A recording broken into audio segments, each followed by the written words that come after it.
was a cruel, calculated and cynical campaign of child murder involving the smallest and most vulnerable of children, knowing that your actions were causing significant physical suffering and would cause untold mental suffering.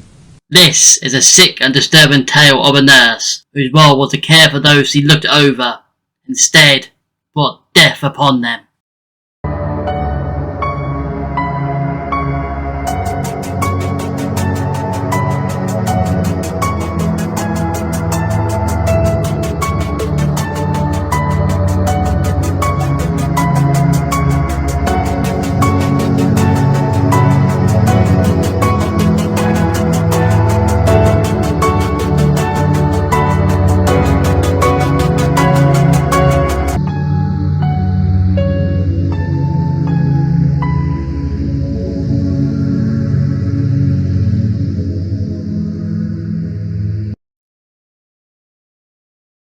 Welcome back to another edition of Souls of the Damned. We're going to the bowels of history to uncover dark and disturbed individuals. And today, folks, we are back to the baby deaths. I need to lie down. And we are dealing with the most horrific child serial killer to date. Congratulations, everybody. Who says you can't keep making history these days? Especially in crime. But these spree of killings were exceptionally shocking, as it was done to defenceless infants with no way to fight back. Ian Huntley would be maudlin to hear someone got away with this for so long. Jimmy Savile will be doing Irish jigs upon hearing this. So this is how bleak and dark this edition may get, so hold your jimmies. This is the case of Lucy Letby. Lucy Letby was born on the 4th of January 1990, so a real 90s kid. Radical kid. And was born in Hereford to a Mr. and Mrs. Letby. The couple were a finance manager and an accountant's clerk. Lucy would remain the only ever child they would have. Guess foresight wasn't their virtue then. According to her friends she had from secondary school, high school for those Yanks watching, she supposedly had a difficult time being birthed and was very grateful to the nurses who had saved her life. Oh, the irony! It's too much! This, though, made her want to become a nurse as her lifelong ultimate goal. Geez, those nurses who saved her are up there with the priests who saved Adolf Hitler. Lucy began her education as a child at Owlstone School, then at the Hereford Sixth Form College, again for those Yanks, a type of education where students study post-school level qualifications before going to an actual college or a university. Oh no, I've gone cross-eyed. It even confuses me at times too. Lucy then went on and pursued further education to become a nurse at the University of Chester. It was at this university where she worked as a student nurse during 3 years of training, and getting experiences from hospitals such as Liverpool Women's Hospital, the Countess of Chester Hospital, and many others. She eventually finished her education to become a nurse. Yes, I hear death bells ringing too, actually. For her family, she was the first member to actually study at university and graduate. The more you hear how well she did, the more you find out there's going to be two very disappointed parents by the end. Lucy finally began working as a registered nurse in the neonatal unit at the Countess of Chester Hospital in 2012.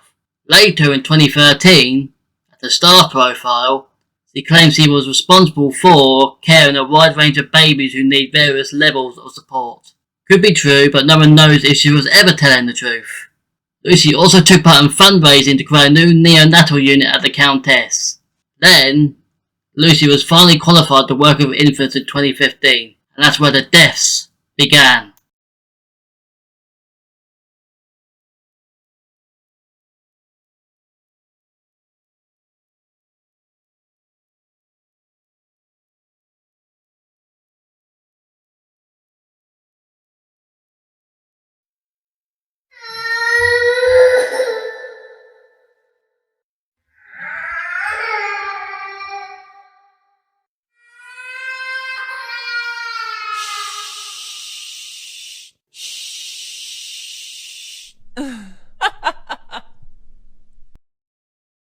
As soon as Lucy started working with infants is when the issues began to rise. At first, she was working night shift where the suspicions arose, but when she was moved to day shifts, and shocker, the incidents then started happening during the day.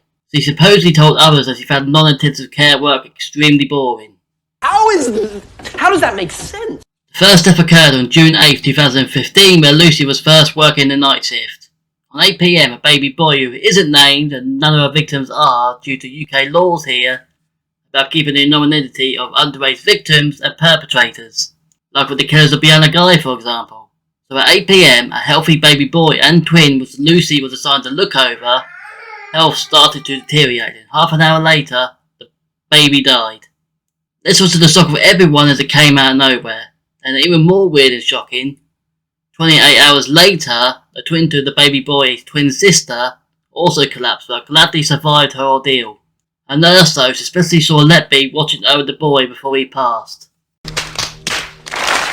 Upon seeing the twin girl, they noticed she was injected with air, as tests showed she had loops of gas-filled bowels. So Letby's current method was killing them with literal air, just minus any other bending abilities. The child also had the same mass as her past brother did, also indicating that air was injected. Gladly, as I said, she did survive.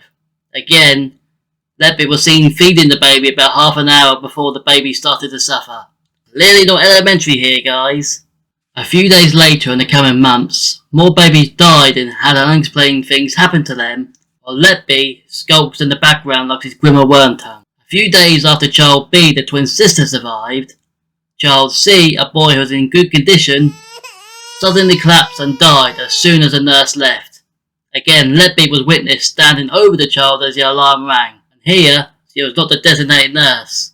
I'm amazed no one was catching on yet. Her shift leader even told her to focus on her own designated patients. On June 22nd, 2015, child D collapsed 3 times. Yes, 3 times. During the early hours and died. The nurses who attempted to save her noticed her skin had been discoloured. An X-ray test showed that a striking line of gas in front of the spine. So again, air had been injected, and probably even more considering she collapsed 3 times in the night. On July 2nd, a doctor, clearly seeing something is wrong and sus, raised concerns over the deaths of these infants. They just ignored and no action was taken, letting Letby continue her depraved actions. On the 3rd of August, a mother of child E had come to the neonatal unit to give breast milk to him and child F, a twin. Nurses heard screaming and rushed into the room to see child E to have fresh blood around its mouth, obviously from throwing it up and in extreme distress. Letby was noticed standing by the incubator not doing anything, which the mother would recount, like the psychopath he was. C went on to make the excuse that the bleeding was from a rubber feeding tube. Well, you lying, unconscious, succubus. Sadly, the boy died on the 4th of August. More deaths continued to happen like the likes of child G on the 7th of September. This one had collapsed so much that he's now permanently disabled. By April 2016, Lucy was moved to day shifts as previously mentioned, but deaths continued to happen, and this is where full-on investigations began.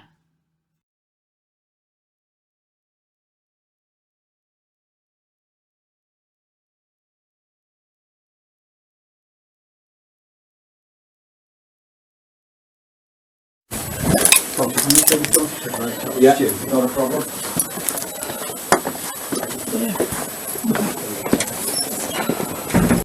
So, this bit may get boring for some, as it's the NHS doing formal investigations with a lot of talk about what went wrong there and there. It's boring to me too. But we are covering the serial killer case, so I'll try to cover the most important parts. Or skip to the next chapter. I ain't your mum. Unlike her, I ain't fat. So when the deaths started happening, an informal review was conducted at the Countess in June of 2015 by his lead consultant and neonatologist. They found out that 3 cases occurred within the same month, and Letby had been on shift and present for each of them. Wow, so that's brilliant detective work going on here. We'll put Poirot to shame. But in an utter shock of stupidity, when they reported these deaths and findings to the Trust Committee, the committee classed these deaths as medication errors, and not suspicious as they weren't all grouped together. This society is a bunch of idiots. Later that year in 2015, our ward manager decided to conduct her own review, probably annoyed by all the deaths and the higher-ups not giving a shit. Again, her own findings even said that Letby was the only staff member consistently present throughout all these incidents, that involved the deaths of these infants. Letby must be sweating bullets from hearing all these reviews being conducted. Even concerns were raised by the unit's consultants to management were heard.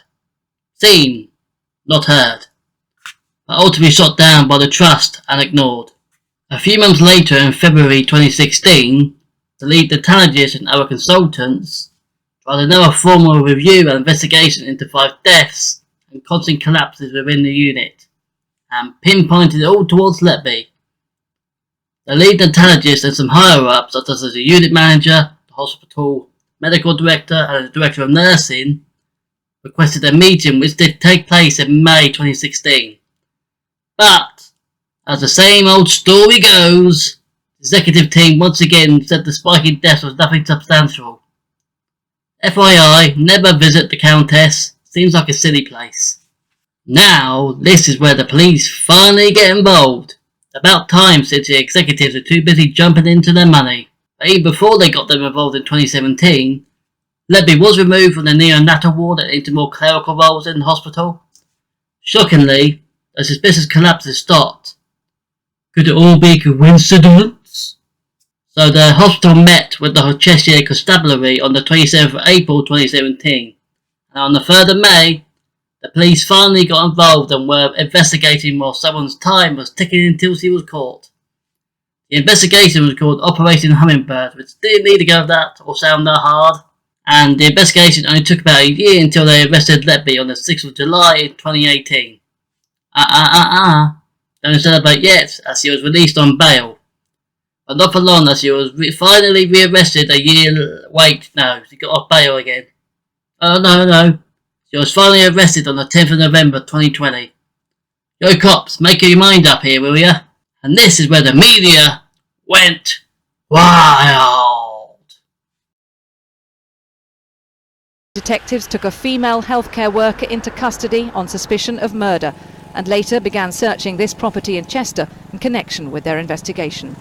Cheshire Police say that the inquiry so far has been highly complex and very sensitive, and whilst today's developments are a significant step forward, the investigation is still very much active and ongoing. A former nurse has been charged with 8 counts of murder and 10 counts of attempted murder following an investigation into baby deaths at the Countess of Chester Hospital.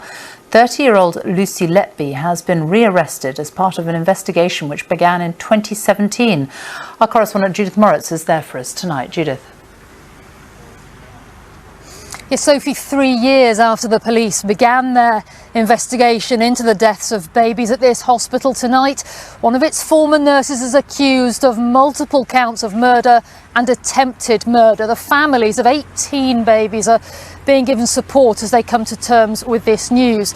How do you describe Lucy Letby? Manipulative, without a shadow of a doubt, very cunning, someone who just betrayed every aspect of the confidence that was put in her by the NHS, by her colleagues. I interacted with her like I did with the other nurses. She seemed keen. She was fairly conscientious. She was quiet. I would describe her as a person as being beige. She had a normal friendship group, a family. She had a normal social life, everything you would expect somebody in their 20s to do. She used that normality and the trust that she obtained through that as a cover for the crimes that she committed, which is really hard to put those two things together and accept that somebody had committed those crimes, but also that there isn't something outrageous about them, and that actually she was operating in plain sight because she was so normal.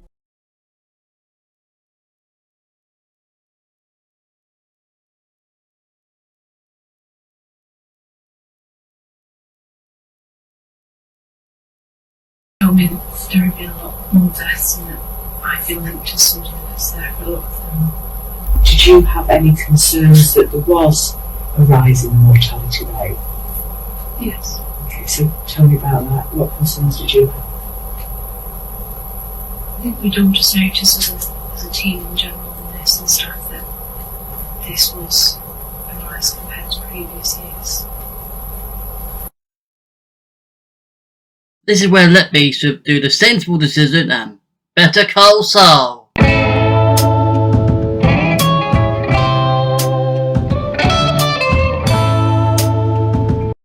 Your Honour, my client only wanted what was best for these babies.